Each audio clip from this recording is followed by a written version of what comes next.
ما شاء الله لا حول ولا قوة إلا بالله العلي العظيم أفوض أمري إلى الله إن الله بصير بالعباد السلام علیکم ورحمۃ اللہ وبرکاتہ۔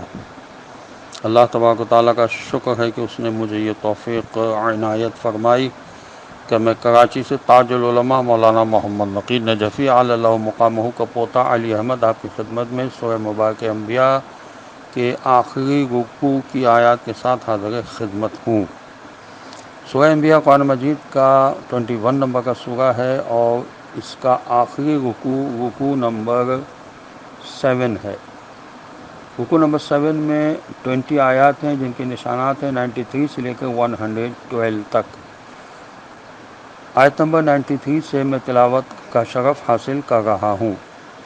اعوذ باللہ من الشیطان اللعین الرجیم، بسم اللہ الرحمن الرحیم، وَتَقَطَّعُوا أَمْرَهُمْ بَيْنَهُمْ كُلٌّ إِلَيْنَا رَاجِعُونَ۔ ترجمہ: اگر لوگوں نے آپس میں اپنے معاملات کو ایک دوسرے سے الگ تھلگ کر کے دین کو ٹکڑے ٹکڑے کر ڈالا، مگر بہرحال سب کو ہماری طرف پلٹنا ہے، یعنی عمل کر کے چاہے کوئی بھول ہی کیوں نہ جائے، لیکن ہمارے ہاں ہر نیک عمل کرنے والے کے نام اعمال بالکل محفوظ ہیں اور ان کا پورا جزا اور صلاح، ان کو صلہ ملنا قطعی ضروری ہے۔ خدا کا یہاں ہم کہنا بالکل ایسا ہی ہے جیسے ارواح کو قبض کرنے کے سلسلے میں وہ اس عمل کو اپنی طرف نسبت دیتا ہے۔ اسی طرح قرآن دوسری جگہ بتاتا ہے کہ اعمال کو لکھنے والے فرشتے ہوتے ہیں، مگر کیونکہ فرشتے خدا کے حکم سے ہمارے اعمال کو لکھتے ہیں، اس لیے ان کے لکھنے کو خدا نے اپنی طرف منسوب فرمایا ہے۔ یہ تفسیر مجموع البیان میں لکھا ہے۔ آیت نمبر 94، وَمَن يَعْمَلْ مِنَ الصَّالِحَاتِ وَهُوَ مُؤْمِنٌ فَلَا كُفْرَانَ لِسَعْيِهِ وَإِنَّا لَهُ كَاتِبُونَ۔ ترجمہ: کہ جو شخص نیک کام کرے اس حالت میں کہ وہ ابدی حقیقتوں کو دل سے ماننے والا مومن بھی ہو، تو اس کے کام اور کوششیں کارت نہ جائیں گی، کیونکہ ہم اس کے کاموں کو لکھ رہے ہیں۔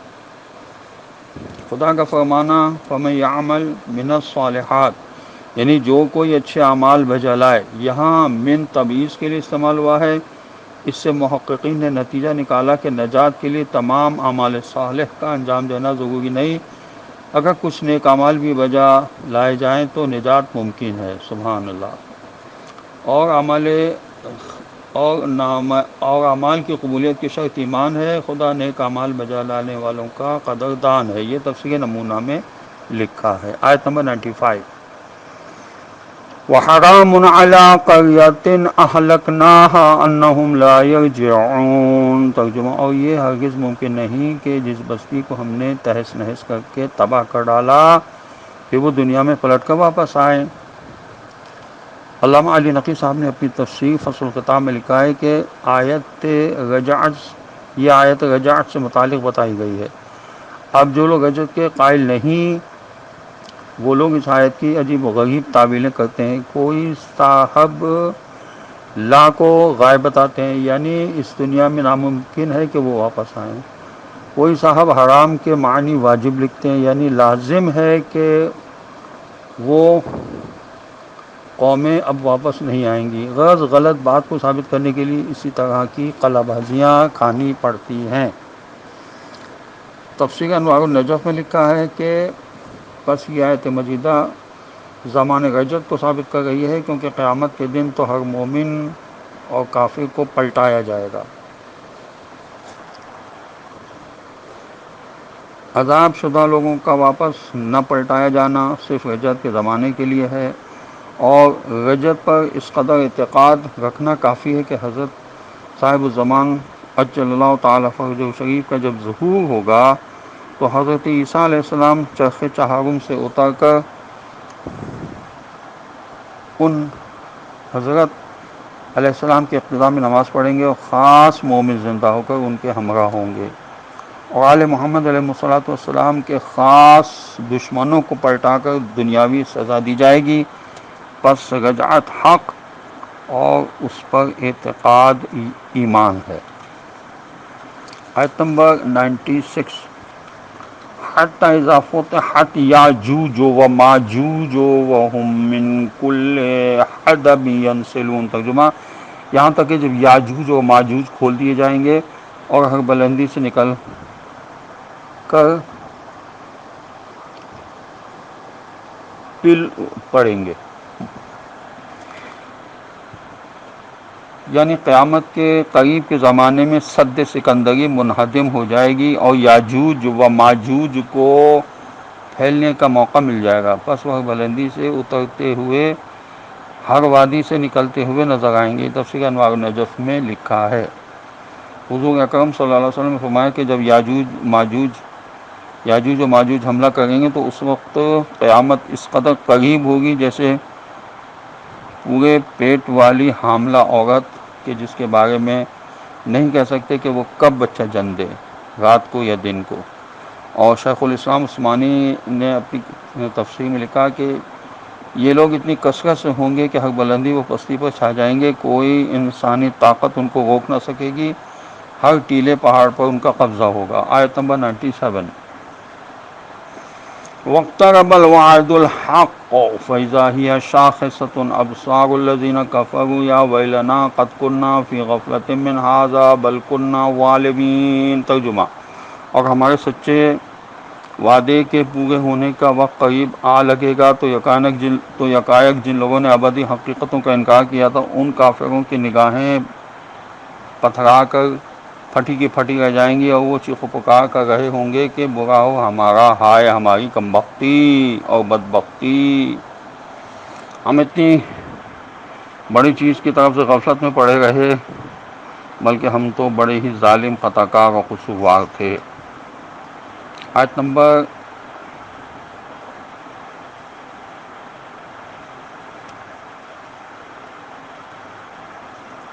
98،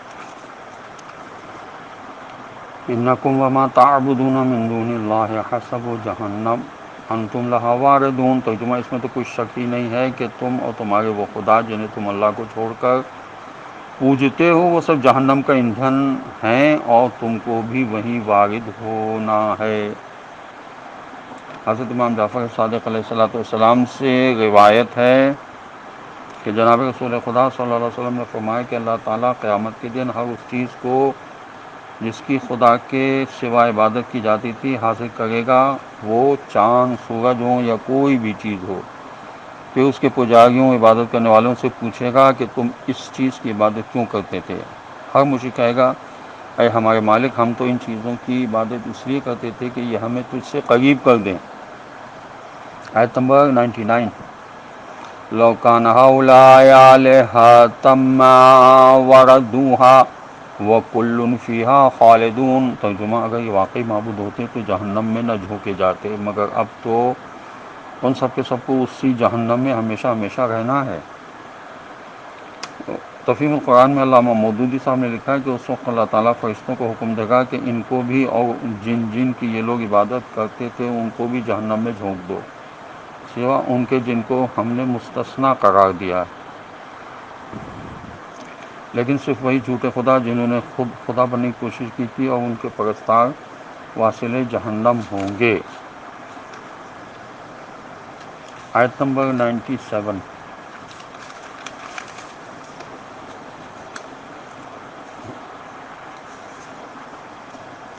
معاف کیجیے گا 97 تو ہو گئی ہے،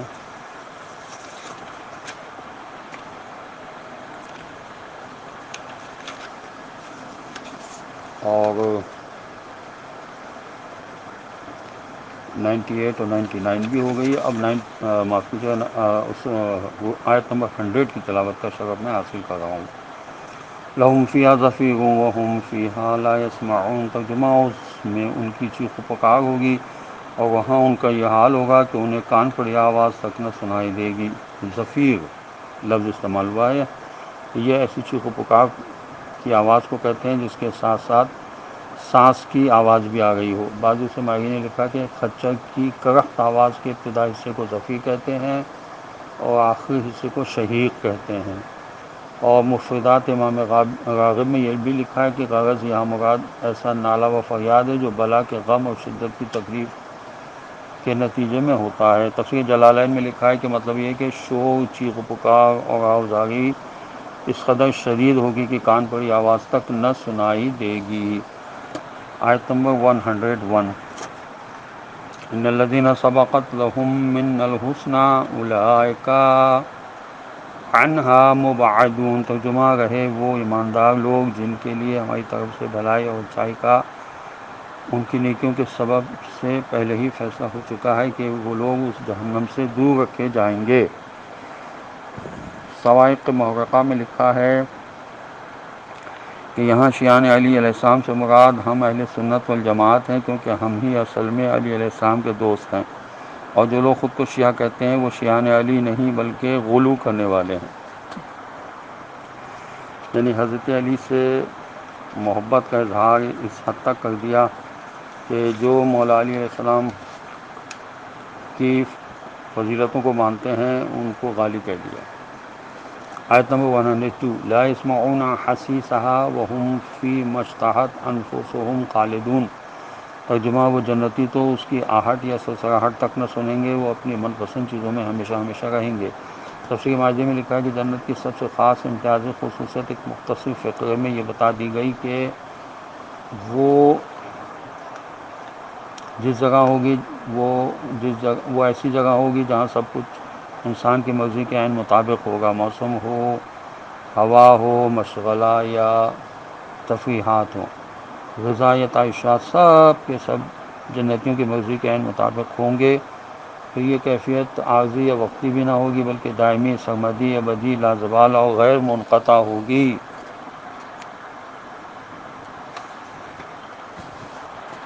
حضرت علی علیہ السلام نے فرمایا کہ نیک اعمال میں جلدی کرو تاکہ تم خدا کے گھر میں خدا کے پڑوسی بنو، جیسے ایسے مقام پر کہ جہاں تم پیغمبروں کے ساتھی بن جاؤ، جہاں فرشتے تمہاری زیارت یا ملاقات کے لیے بھیجے جائیں۔ خدا نے ان جنتیوں کی یہ عزت بڑھائی ہے کہ ان کے کان جہنم کی سرسراہٹ تک نہ سنیں گے۔ اور امام حسین علیہ السلام نے فرمایا کہ جس نے ہمیں خوشنودی خدا کے لیے محبوب رکھا تو ہم اور وہ دونوں اپنے نبی اکرم صلی اللہ علیہ وسلم کی خدمت میں یوں اکٹھے وارد ہوں گے جیسے یہ دو انگلیاں۔ یہ بلاغت الحسین نامی کتاب میں لکھا ہوا ہے۔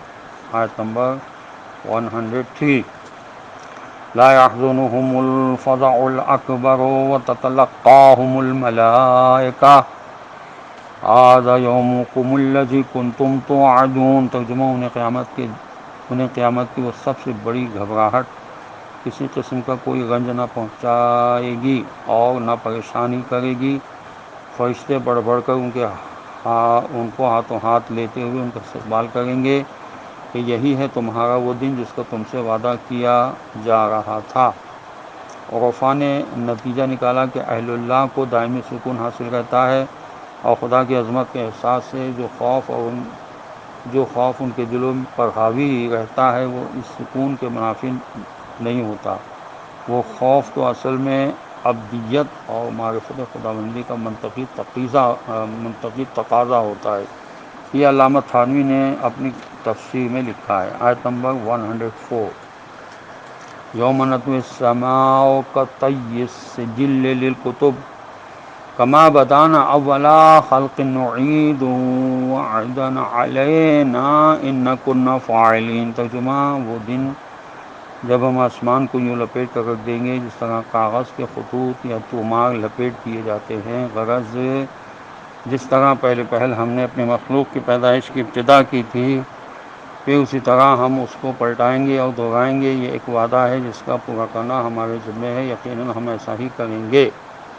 تفسیر ابن کثیر میں لکھا ہے کہ بعض روایات میں نبی کریم صلی اللہ علیہ وسلم کے کاتب کا نام سجل بتایا گیا ہے۔ ماہرین نے اس کو ضعیف بلکہ گھڑی ہوئی روایت قرار دیا ہے۔ سجل پیغمبر اکرم صلی اللہ علیہ وسلم کے کاتب کا نام ہے۔ یہ تفسیر تبیان میں لکھا ہے۔ آیت نمبر 105، وَلَقَدْ كَتَبْنَا فِي الزُّبُورِ مِن بَعْدِ الذِّكْرِ أَنَّ الْأَرْضَ يَرِثُهَا عِبَادِيَ الصَّالِحُونَ۔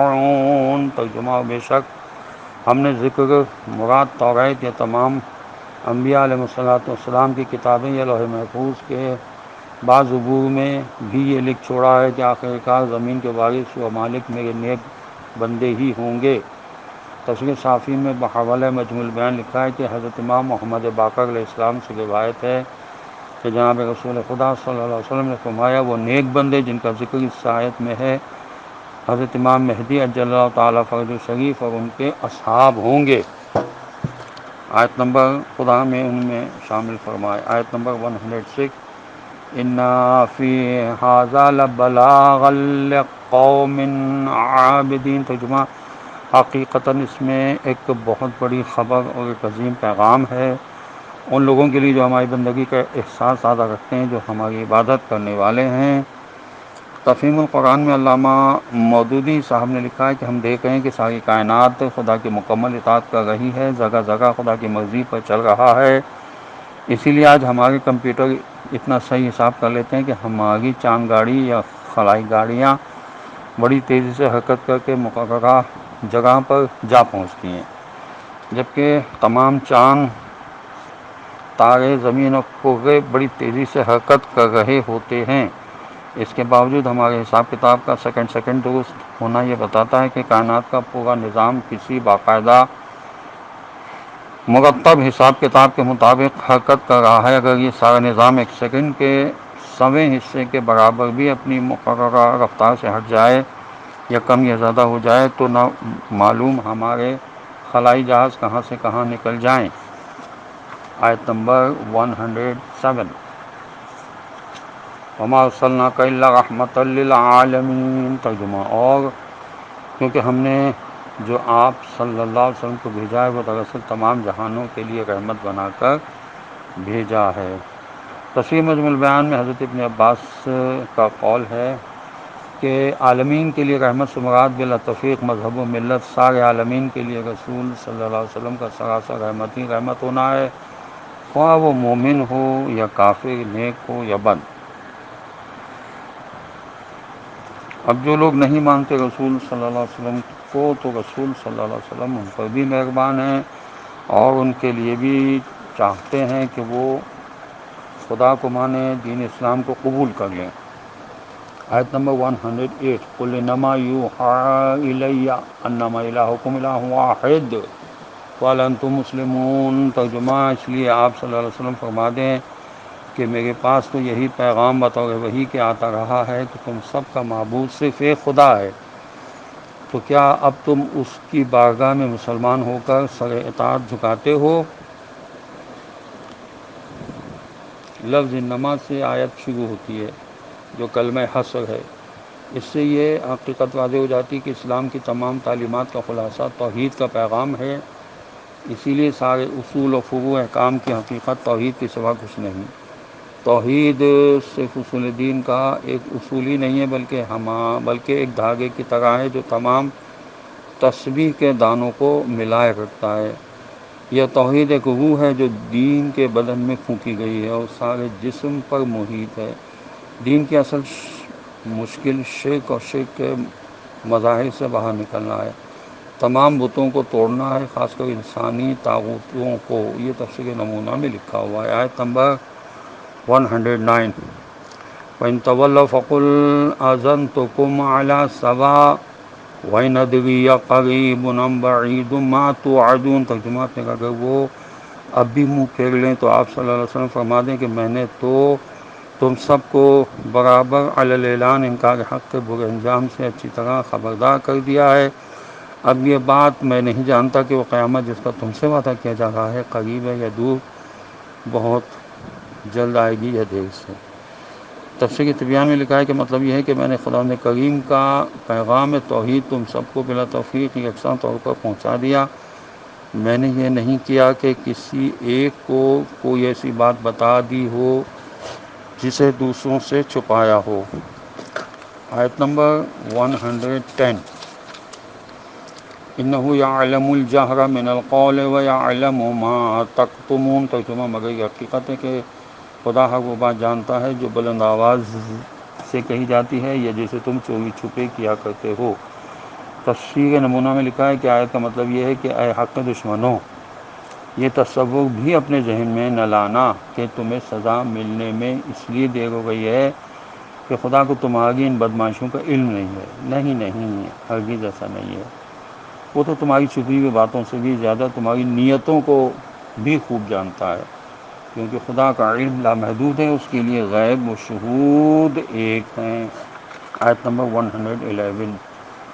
وَإِنْ أَدْرِ لَعَلَّهُ فِتْنَةٌ لَكُمْ وَمَتَاعٌ إِلَىٰ حِينٍ، ترجمہ، اور میں تو یہ سمجھتا ہوں کہ شاید یہ دیر اور یہ وقتی عارضی فائدہ تمہارا امتحان ہے، اور اس طرح تمہیں ایک وقت خاص تک کے لیے بطور امتحان مزے اڑانے کا موقع دے دیا گیا ہے۔ تفسیر نمونہ میں لکھا ہے کہ فوری سزا نہ ملنے پر تم ہرگز یہ نہ سمجھ بیٹھنا کہ خدا تمہاری حرکتوں سے واقف نہیں ہے، بلکہ یہ اس وجہ سے ہے کہ خدا تمہارا امتحان لے رہا ہے۔ خدا کی سزا میں تاخیر کی دو وجوہات یہاں بیان کی گئی ہے۔ نمبر ایک، خدا سزا دینے میں جلد بازی نہیں کرتا کیونکہ وہ ہمارا امتحان لینا چاہتا ہے، اور امتحان کے لیے مہلت یا وقت دینا ضروری ہوتا ہے۔ نمبر دو، دوسری وجہ یہ ہوتی ہے کہ نعمتیں دے کر بھی ہمارا امتحان لیتا ہے، اس لیے وہ کافروں منکروں پر اپنی نعمتیں وسیع کر دیا کرتا ہے تاکہ اتمام حجت بھی ہو جائے اور امتحان دینے والے سخت ترین سزا کے مستحق ہو جائیں، کہ خوب نعمتوں میں غرق کرنے کے بعد جو سزا دی جاتی ہے وہ کہیں زیادہ تکلیف دہ ہوتی ہے۔ آیت نمبر 112 اس رکوع کی آخری آیت ہے اور اس سورے کی بھی۔ قال رب احکم بالحق وربنا الرحمن المستعان علی ما تصفون، ترجمہ، لہٰذا آپ صلی اللہ علیہ وسلم دعا فرمائے، اے میرے پالنے والے مالک، تو حق کے ساتھ فیصلہ فرما دے، اور ہمارا پالنے والا مالک خدا رحمان یعنی سب کو فیض پہنچانے والا وہ خدا ہے جس سے سہارا لے کر مدد طلب کی جائے ان تمام احمقانہ باتوں کے مقابلے پر جو تم لوگ بکا کرتے ہو۔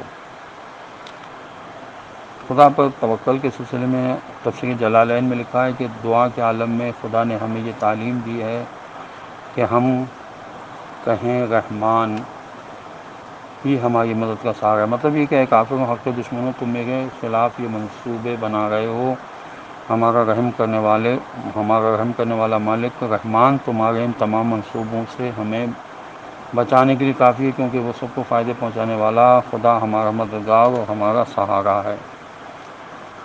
ربنا یعنی اے ہمارے پالنے والے مالک کا لفظ یہ بتا رہا ہے کہ خدا کو ماننے والے ہوں یا نہ ماننے والے ہوں، سب کے سب خداوند عالم ہی کے پالے پوسے ہوتے ہیں، اور رحمان کا لفظ خدا کی عمومی رحمت کو بتا رہا ہے، یعنی ہم کو ہر طرف سے خدا کی رحمتوں نے گھیر رکھا ہے، اس کے باوجود ہم اس کے احسانات کو ایک لمحے کے لیے بھی یاد نہیں کرتے۔